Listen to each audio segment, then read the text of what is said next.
Hi, I'm Rick. Hi, I'm Oscar. Oscar, you have something interesting today, right? Yes. Finally. Finally. I think it is. I want to talk about GitHub.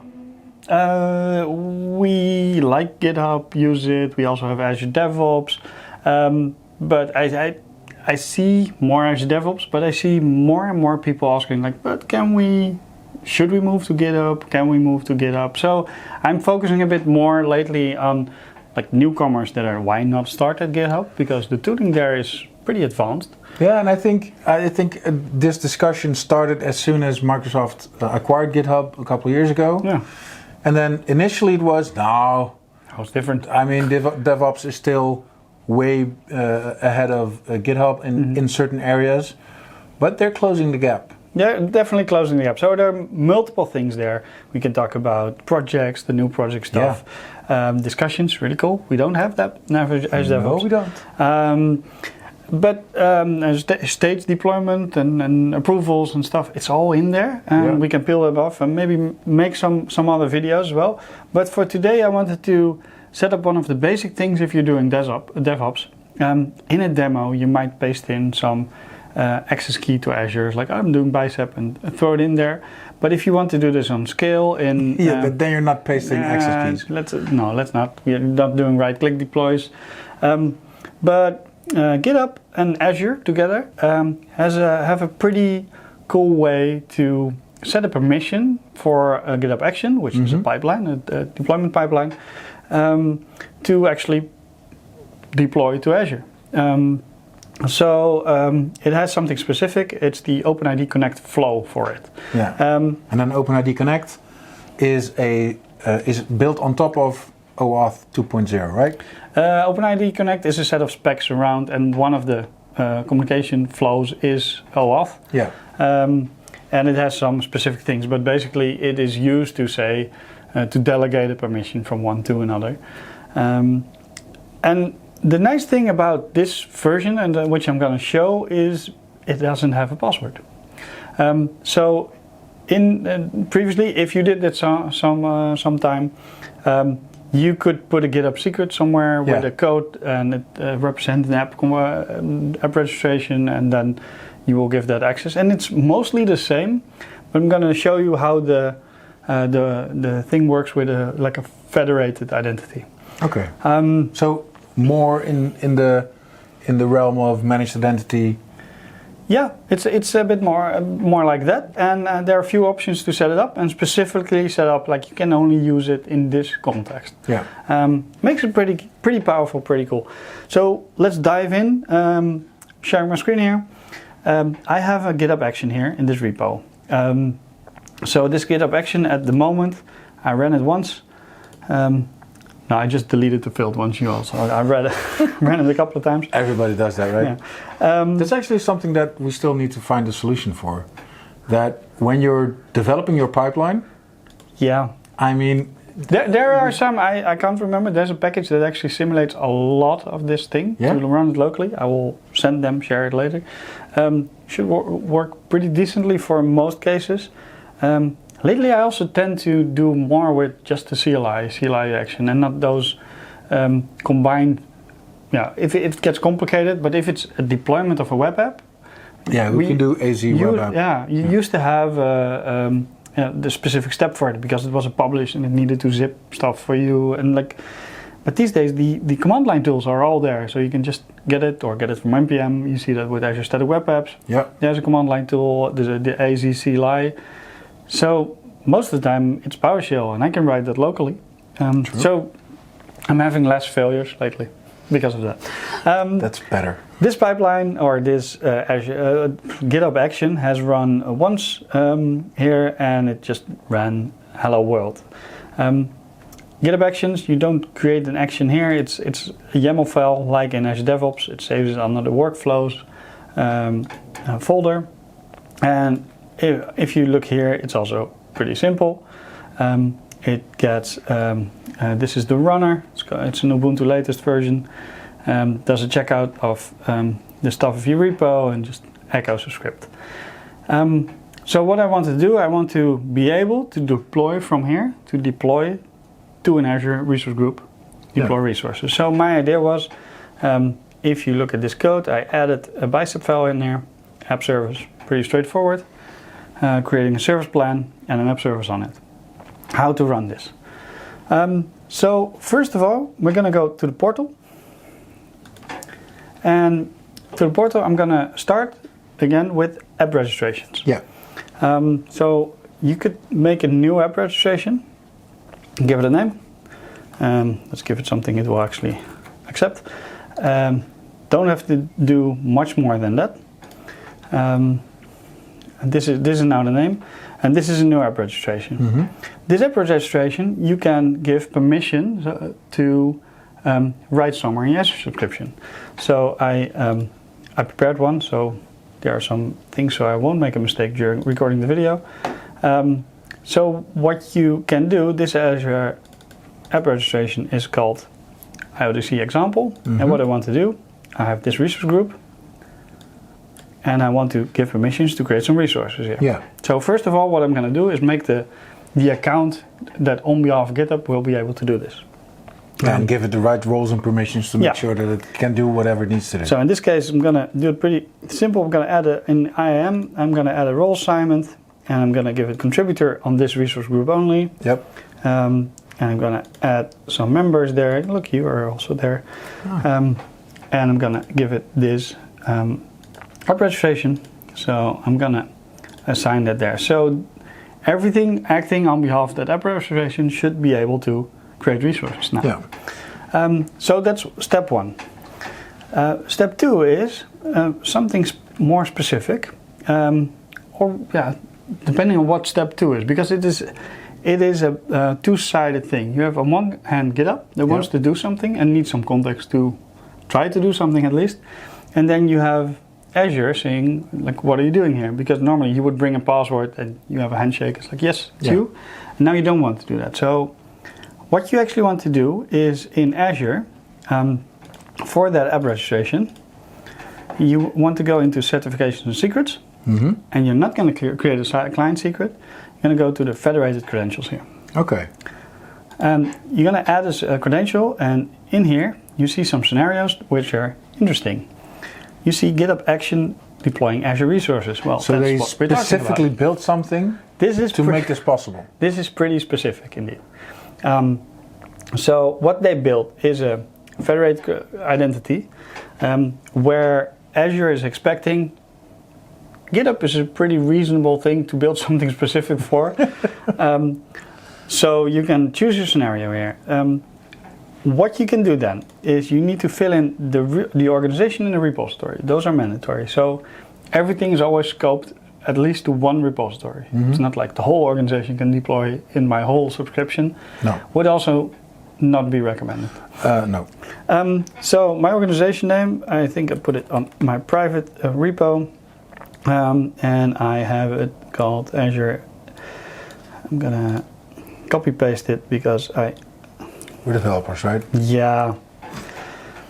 I was looking for something for 10 minutes this week, and I just swapped two letters. But there's actually there's a lot of integration with GitHub, for instance, in static web apps, where they actually allow you to pick it yourself from a list of organizations that your user has.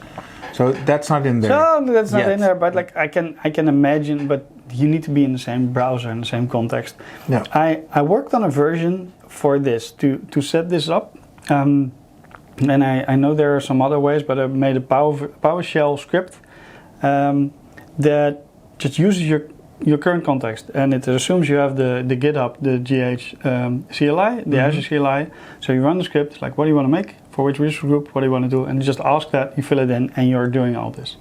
Is that out on GitHub already? It's somewhere on GitHub. I'll paste the link there. Yeah, we'll need to add a link in the description. I'm going to edit it because last night I ran it and it crashed because something was preview wasn't there anymore. So it burned down gloriously, like you would expect. So this also says that it's pretty newish. Then you have in this. So we picked a repository that we're expecting to connect and use this app configuration or app registration. What we can do, we have environment, branch, pull request, and tag. So these are the normal or the triggers or the context for a trigger that actually runs an action. Yeah.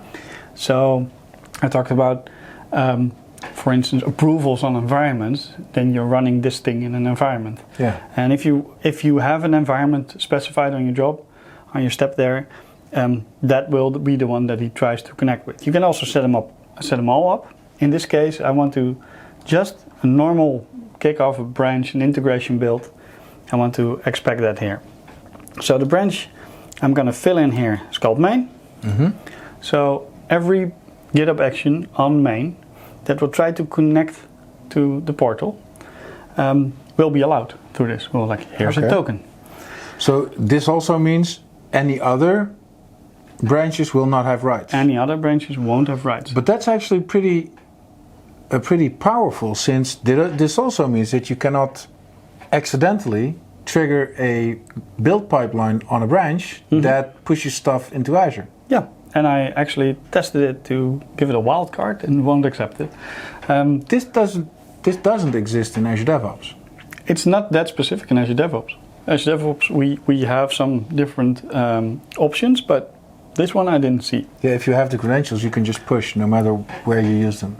So then we have to give a name for the federated credential setup. Yeah. It cannot be changed later, so it's very important. So I'm going to do this. Is that because you will use this name out of GitHub? No, but it's not nice if you look at your certificates and secret list in the portal and it says something like this. Nope. And you're looking, I want to change the environment one. So give it a proper name. Yes. So I'm gonna do. I'm just gonna type something like this. For me, it's the only one, so it's also simple. So it now added this. And see, if this list was full of randomness, wouldn't be nice. In the build pipeline, you also need to connect to something, and you need to bring something. You need to bring a few things, and you can take some of these. I'm gonna delete this later, so you won't see it anymore. But you need to bring some settings with you. Mm-hmm. So what we need in the end is an Azure Client ID, an Azure Subscription ID, and a Tenant ID. Because if you're going from GitHub to Azure, you need to know which AD to ask. Yeah, at least which tenant you're going into. Which tenant you're going into, which subscription you're going into, and then the other way around, you need to know which app registration you're going to try to use. So it's like, I am this, and because Azure is already expecting you from that branch, from GitHub. GitHub is a trusted URL. From that organization, from that repo, from that branch, so that's like really specific. Well, you're on the invite list, you're on the guest list, so here's a token. So what we need to do, we can grab that information from the portal. I'm not going to do that now to also prevent leaking some data. But if you go to GitHub, you should go into settings of your repo. Mm-hmm. Well, that is recommended. You can put it straight in the pipeline, but then you have QH1 there. Yeah. So for now, I put secrets there, and I'm going to put them in the actions folder there. And I put the client ID, the Azure subscription, the Azure tenant. So I have these available for my pipeline now. And the names of those are specific, and they are somewhere in documentation? No. The names you use as parameters in your that you pull them in. So you pull them in. So also make them recognizable. Yeah, 1, 7, and blue will probably not help. Yeah, no, it's obscurity.